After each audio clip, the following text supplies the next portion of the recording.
CPD for me to help Aussies, young, wild and free, living by the seas. CPD, I here for these, easy in 3 steps for me. With the barristers and lawyers here, I play, cause the spirit of love, we guide, we share, we strive, we can. But what is a good cause for concern, if I can segue today's topic, is in relation to the significant growth in psychological injuries within the workplace and the emerging challenges that poses for employers in how they need to prevent, respond to, and deal with incidents that are alleged or arise within the workplace.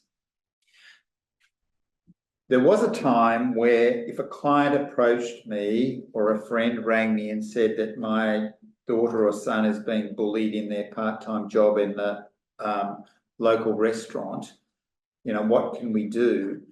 15 or 20 years ago, I would simply say, you could quit, because there really was little option for you as an employee to respond beyond that.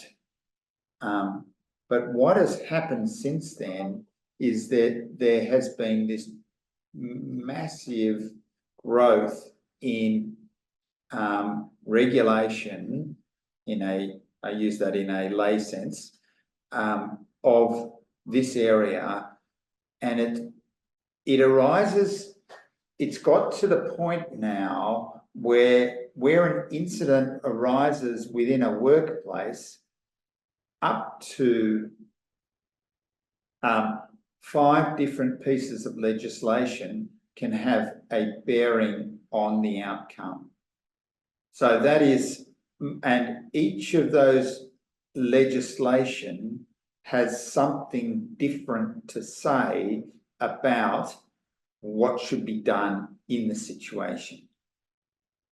So that is making it almost impossible, but for all but the most resource employers to respond in a compliant manner with the circumstances that arise where there's some sort of incident with a psychosocial aspect. So the most common, when I'm talking about psychosocial, what are we generally talking about? Well, let's just look at what would be a common situation for in this work in the workplace. He says madly fiddling around and seeking to find how to drive this beast, which is here.